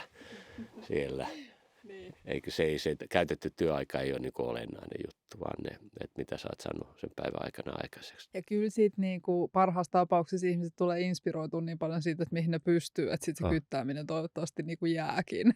Onhan toi mennyt siis valtavasti eteenpäin tämä suomalainen johtaminen, vaikka sitä tuossa hiljattain taidettiin haukkuukin aika paljon. Minkälaisia on semmoiset isot riskit, että jos ihmiset jää niin kuin tavallaan tämän tekoälyn jalkoihin, että ne ei rupea käyttää sitä, niin mitä sä luulet, että niille ihmisille tapahtuu tässä suomalaisessa työelämässä? No ne tulee joka tapauksessa kohtaamaan, ja kyllä se koko ajan se pointti on se, että mitä mä niin kuin itsekin niin kuin valmentajana mietin, että pysähtyy katsomaan, että mikä on mun lisäarvo. Että kun fakta on se, että kun se tekoäly tunkeutuu kaikkiin ammatteihin, niin nyt se juttu on se, että ne ihmiset, jotka ei pysähdy kysymään, että no mitä mä voin tuoda lisää tähän näin ihmisenä, niin jos et sä sitä niin kuin aktiivisesti etsi, niin en mä usko, että sulla kauhean hyvin tulee käymään. Että on ihan, ja sitten kun tämä on business is Moses, se on niin kuin fyrkkaa. Jos et sä synnytä lisäarvoa, ja tekoäly nyt usein tekee sen talouden mittareilla aika paljon edullisemmin, niin let's face it, kyllä se varmaan johtaa siihen, että no mihin mä tarvitsen näitä. Niin toi on musta koko ajan se juttu siinä, että mä tavallaan näen sen niin kuin mahdollisuutena, että kivalla tavalla herättää ihmiset pohtimaan sitä omaa ammattitaitoaan ja mikä on se tässä tulevaisuuden työelämässä se mun lisäarvo sitten, että mitä mä tuon siihen pöytään. Joo, eli hyvin tästä käy, mutta se juttu on se, sun pitää hyväksyä, että se tulee ennemmin tai myöhemmin, halusit tai et. Se tulee sinne, joka ikiseen duuniin. Ja sitten no mitä mä voin tehdä? Lempeydellä suhtaudut ja nimenomaan jälleen kerran uuteliaisuudella, että mitä tämä voisi antaa mulle. Hetkinen, että mä oon tämmöistä työtä teen, mäpä rupean tutustumaan ja juttelemaan, katsotaan. Sehän voi tuoda mulle ihan uudenlaisia näkökulmia. Sä voit vaikka kysyä siltä, mitäs tulevaisuudessa koet, kun mä teen tämmöistä työtä, niin mikä on ihmisen lisäarvo? Niin se sitten kertoo. Eihän se ajattele näin, että hän haluaa poistaa kaikki ihmiset työelämästä. Ei tekoäly tule tässä valtaamaan. Sitten ne tulee ne robotit tuolta kohta oven takaa vyöryy tänne, että pois! Karina, sä tämmöistä podcast-juontajaa tarvita. Ei tule. Kyllä me vielä me vedetään. Mä itse toivoisin ihmisille sitä, että se niiden ahkeruus olisi sellainen asia, että ne rakastuu siihen sen tekoälyn kautta. Että kyllä mä hyvin usein, kun mä aloitan jonkun projektin, niin mä oon silleen, että esitä 10 kysymystä, millä mä saan selville, että mitä tässä on mulle, mitä mä haluan, mitkä mun tavoitteet on. Että se on jotenkin tosi siistiä, kuinka minälähtöistä se saa olla se homma. Ja kyllä sellainen terve minälähtöisyys ja sitten se oikein nautiskelu siinä, että mä teen tätä asiaa, niin se on kyllä tosi hyvä. Joo, ja sitten oikeasti vielä haluan sanoa, että ihan aidosti, että jos sä nyt vähänkin mietit, tuolla joku miettii, että ei tämä tule meidän alueelle koskaan tulee. Ja nyt sitten ihan aidosti, tämä on vakava juttu, että nyt se, Et nyt on se hetki viimeistään niin kuin ottaa rohkeasti vaan niin kuin ensimmäiset tutustumisaskeleet siihen tekoälyn mahdollisuuksiin oman työn näkökulmasta. Ennemmin tai myöhemmin ne tulee. Ja Onko se teidän malli, mikä on siellä teidän sivuissa Foxi, niin pystyykö sen kanssa juttelemaan niinku ilmaiseksi ollenkaan? No meillä siis kun tulee asiakkaaksi, niin meillä ensimmäinen kun sä menet eka kerran sisään, niin siellä se toivottaa sun tervetulleeksi ja se haastattelee. Eli se haastattelee asiakasta. Ja tuossa oli hauska, yksi varainhoitofirman toimari sanoi, että täytyy myöntää, että hän jutteli 25 minuuttia tämän sun ketus kanssa. Ja sanoi, että kyllä se kysyi niin hyviä kysymyksiä meidän liiketoiminnasta, että jopa niin kuin parhaimpia kysymyksiä, mitä mä oon pitkään aikaan kuullut. Eli se juttelee, haluaa tutustua, se haluaa ymmärtää, mihin firmaan hän on tullut töihin. Ja sitten sun tehtävä on opettaa, että hei tämmöisen vähän, kun sulla tulee uusi työntekijä, että tässä on hei meidän liiketoimistostrategia, tässä on meidän palvelut ja muuta. Ja sitten se skreippaa saman tien verkosta kaikki, mikä digitaalinen jalanjälki siinä firmassa on. Niin sen jälkeen se on niin kuin good to go. Ja okei, meidän palvelulla on se vähän 5 huntia kuukaudessa alle, että sen verran se nyt firmalle maksaa.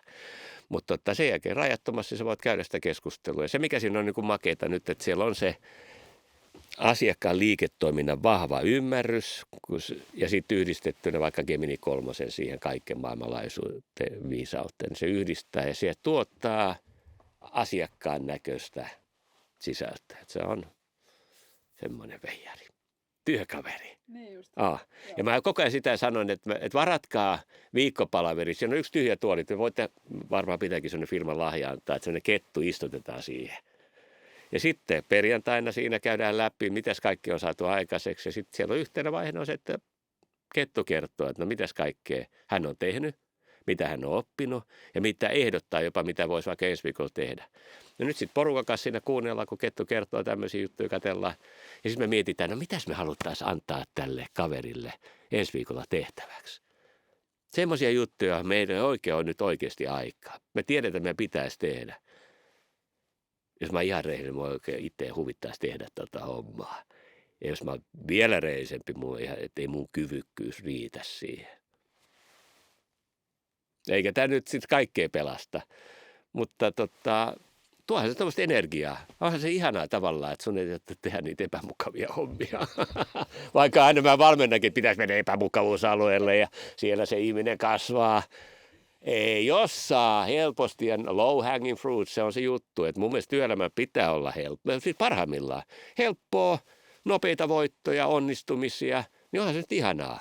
Siellä on niin paljon vaikeita asioita. Niin kuin jokainen kuitenkin semmoinen uuden asiakkaan kontaktointi ja kaikkea, niin totta kai se on jännittävästi ja mitä se ihminen ajattelee, että mistä se tulee, niin ne on niinku niitä vaikeita asioita. Niin kyllä mun mielestä niinku jotenkin, kun just, että onko tämä huijaamista, pääseekö mä liian helpolla, no eiköhän sulla tule olemaan niitä vaikeita asioita. Niitä riittää, joo, just niin. Joo, ja tämä on siis ihan oikeasti nyt tämä, mistä on puhuttu muutama kertaa, just tämä, niinku, että onko tämä huijaamista. Ei ole. Se on fiksuutta, se on niinku work smarter. Että ei mitään järkeä, se on niinku stupid, että sä teet niinku vaikeamman kautta. Et oikeasti. Otetaan tähän väliin. Halleluja.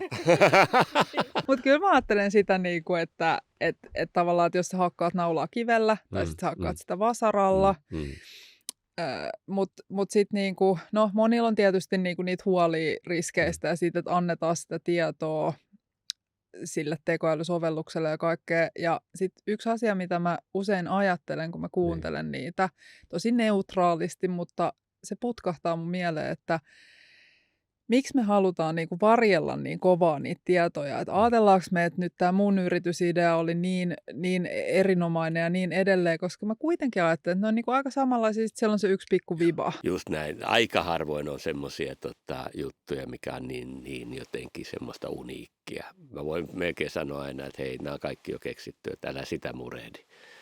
Ja jälleen kerran tullaan sitten ainakin tässä myynnin maailmassa siihen, että loppupelissä se, minkä tunnejäljen se jätää, että oot sä aidosti, osoitatko sä kiinnostut, tuleeko asiakkaalle semmoinen homma, että ne on 3 asiaa muuten kohtaamisessa. Ja tähän tekoäly ei pysty että se on uskomatonta, että toi tuntuu, että toi on todella kiinnostunut mun jutuista, asiakas miettii. Se tuntuu ymmärtävän mua paremmin kuin kukaan muu. ja se välittää mun jutusta enemmän kuin kukaan muu. Niin nämä on ne 3 juttua, minkä takia kun ajattelet, että ihmisillä on, kun tehdään päätöksiä, on järkisyitä ja tunneperäisiä syitä. Järkiperäiset syyt pitää olla kondiksessa, eikö niin, että palvelut vastaa asiakkaan tarpeita, mutta sitten tämä on se juttu, tämä tunneperäiset syyt. Tuntuu hyvältä, ton kanssa on kiva jutella ja muuta. Siihen tekoäly ei pysty vielä pitkään aikaa, mutta se voi auttaa sinua valmistautumaan, että sä osaat kysyä fiksumpia kysymyksiä, ymmärrät sitä asiakkaan toimialaa, mutta et sitä tunnetta, että mä oon aidosti tässä näin ja kuuntelen herkällä korvalla. Ja pysähdyn, kun sä sanoit jotain kiinnostavaa, niin mä kysyn, että kerro vähän lisää. Niin sitä tekoäly ei tule korvaan. Toi oli tosi hyvä niinku just se, että susta voi tulla parempi kuuntelija Niin. ja Joo. just niinku parempi sen asiakkaan palvelussa, mitä sä sanoitkin, että se asiakkaan ymmärtäminen on niinku parempi. Ja totta kai me kaikki halutaan olla parempia niissä kohtaamisissa ja niinku saada se tavallaan niinku varmuus ja tehdä sille toiselle se hyvä olo. Ja tämä on nyt sitten tavallaan, kun mä mietin just, että miten tämä työelämä muuttuu. Mä nyt on paljon tässä B2B-maailmassa, mutta kyllähän tämä tekoäly nyt tavallaan vapauttaa sitä aikaa tähän ihmisten väliseen kohtaamiseen, human to human, koska nyt sitten monillahan ihmisillä on sitä rutiinihommaa, jota pitää hoitaa raportteja ja muita, mutta jos tekoäly hoitaa niitä, niin sulla on oikeasti enemmän aikaa sitten tavata niitä, on ne sitten työkavereita tai muita. Että se siis aidosti poistaa semmoisia hommia, jotka olisi pois siitä ihmisten välisestä interaktiosta. Niin tämä on niin kuin musta tosi makea juttu. Jos mä ajattelin jälleen kerran niin kuin semmoista työpäiväkokemusta, niin kyllä se nyt on aika kiva, että, että mitä enemmän sä oot ihmisten kanssa yhteydessä, niin todennäköisesti se päivä on paljon kivempi. Pois lukien ehkä sitten tutkijat tykkää istua siellä kammiossa, mutta aika monessa duunissa. On tämä ihan hurjaa, mä en ole keksinyt mitään vielä negatiivista, mun täytyy joku keksiä. Niin. Ahaa, niin. Mä ajan sanon näin, että uni on pyhää. Että se on oikeasti, mä pyrin menemään niin kuin 9 viimeistään, mä sanon sitten vaimolle ja lapsille, että nyt mä menen vetäydyn tonne ja 10 hierasen tyynyn ja näin ja nukahdaan. Niin nyt ainoa juttu on se, että mä oonkin jäänyt sen Chadin kanssa juttelemaan, että mä en niin kuin malta mennä. Kun se on vähän niin kuin hauska, sit just säkin tuossa viittasit, että kun se lähtee viemään mua, kun mä sitten kysyn ja kerron vähän lisää, mitä sä tuolla tarkoitat, niin mä huomaan, että mä jään niin kuin vähän kiinni siihen jutteluun sen kanssa. Se on chatbait on se jutun nimi. Okei, mä kuulkaan, että semmoinen käsite. Joo, se chatbait tarkoittaa sitä, että sä siis se esittää sulle lisäkysymyksiä, joihin sä haluat vastata. Ja sitten se on tietysti oivallinen työkalu, koska sitten kun haetaan rahoittajia, niin voidaan sanoa, että tämä henkilö, tai niin kuin, että ihmiset viettää meidän alustalle näin ja näin paljon aikaa. Että se on niin kuin ihan tavallaan niiden alustan tekijöiden suunnittelema juttu. No kyllä tämä on hauska ja mä huomasin, ja se oli mutta aika mielenkiintoista. Yhdessä vaiheessa mä täysin nyt, niin kuin, että kun mä kävin ihan kierroksilla, mä niin kuin, ja mullakin eka kerran tuli tämmöisiä, että se rupesi niin kuin muljahtelemaan tuo sydän tuossa, deng, kun unet oli, mä promptasin käytännössä kaikki yöt. Nyt siitä on vähän jo aikaa, mutta sitten mä taisin nyt niin kuin, enough is enough. Sitten mä teen tällä lailla, että relax, että nyt Luigi rauha maassa, ettei koko ajan tarvitse. Joo, mutta tämmöisen kehityskaaren mä oon kulkenut tämän mun rakkaussuhteesta. Se oli se intensiivinen alkuvaihe, jossa on niin kuin I love you. Ja nyt on silleen, että turha yrittää vietellä, täytyy mennä nukkumaan. Just niin, että on se vanha pariskunta kääntää jo kylkeen, joo. Kyllä mullakin oli se silloin ihan se niin kuin alkuvaihe oli sellaista, kun mä opettelin koodan nettisivuja. Ja sitten mä halusin tehdä ne ihan alusta asti ilman semmoisia niinku click-juttuja, vaan oikeasti ymmärtää, että mitä siellä tapahtuu. Niin oli tosi vaikea niinku mennä nukkuun. Ja sitten se oli niinku heti silleen, että kun herätyskello soi, niin juoksee sinne koneelle ja mitä istut siinä koko päivää. Sitten taas takaisin ja kaikkea. Ja sitten jossain vaiheessa oli vaan pakko ymmärtää. Tai tavallaan sitten ne sivut tuli valmiiksi. Sitten mä olisin, että okei, mun pitää järkevöittää tätä. Että mä en saa niinku noin paljon innostua. Mutta ehkä tämä on nyt just tämmöinen havainto tuli tästä keskustelusta, kiitos, että just niin kuin parisuhteessakin se alkuvaiheen, sitten kun se tempas mukaansa ja rakastui syvällisesti ja tajusi, että kuinka upea juttu, niin mä oon nyt sen kaaren tosiaan ja sitten yhtäkkiä huomasin, että en mä voi tämmöisellä intensiteetillä loputtomasti vetää, tämä rupeaa mua kohta uuvuttaa. Ja nyt on oppinut niin kuin pelaa sen kanssa jotain kivasti fiksu. Mulla on 2 tämmöistä kysymystä, vakiokysymystä, mitkä mä esitän kaikille. Joo. Elikkä mihin suosittelet tekoälyä käytettäväksi ja mihin et missään nimessä suosittele sitä käytettäväksi? Mihin suosittelet käytettäväksi? No just tähän näin, jos sä haluat niin kuin uusien asioiden, uusien näkökulmien löytämiseen, oman ajattelun sparraamiseen, ton tyyppiseen juttuun mä suosittelen. Hakee vaikka vahvistusta sille omalle ajattelulle tai pyydät sitä niin kuin kyseenalaistamaan juttuja ja muita. Et varmaan tämän tyyppiseen mä niin kuin suosittelen käyttämään. Ja mihin en? Kun aina sanotaan sitä, että on riski, että se haluaisi nuo juttuja, niin sanotaan näin, että ehkä sun ei kannata, että oot todella kriittinen. Sitten kun sä menet semmoiselle alueelle, jossa sulla ei ole niin kuin mitään ymmärrystä, niin sitten se, että mitä se tuottaa, niin ehkä siellä kannattaa olla niin kuin tarkka, miten nyt sitten ottaa sitä totuutena, koska kyllä se virheitäkin tekee.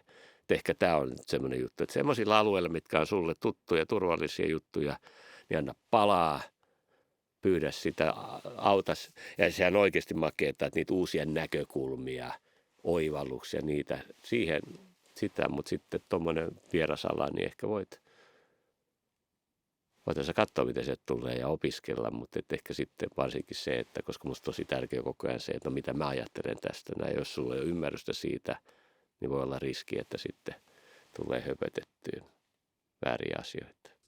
Noi on hyvät neuvot. Sitten meillä oli Petteri Järvinen jätti kysymyksen. Niin häntä kiinnosti se, että, niin kuin, että millä saa sen parhaan hyödyn siellä omassa alassa. Tekoälystä. Niin. Olemalla utelias. Joo. Ei se ole se kummempaa. Aloittaa sen dialogin sen kanssa. Katsoo, mitä se on. Hakee sitä kokemusta ja koko ajan pohtii, että auttaako tämä mua tulemaan paremmaksi mun työssä. Niin tuoks tämä jotain semmoista lisäarvoa. Eli sä niin kuin käyt tämmöistä, reflektoit koko ajan sitä, että se on se juttu. Että aloitat jo nyt niin kuin saman tien.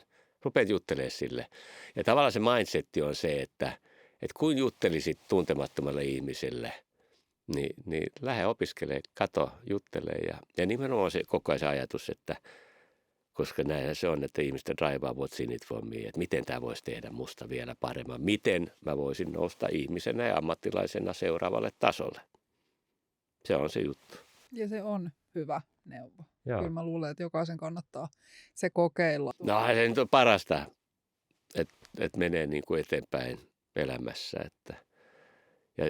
Ja just se, että tuntuisi jotenkin ihan hassulta. Tekoäly tavallaan tekee senkin ihan nastaa, että kun ikää tulee lisää, niin ei tämä niin kuin, mikään ei niin kuin pysäytä tavallaan. Että mahdollistaa niin kuin paljon. Kiitos Luigi tosi paljon tästä keskustelusta.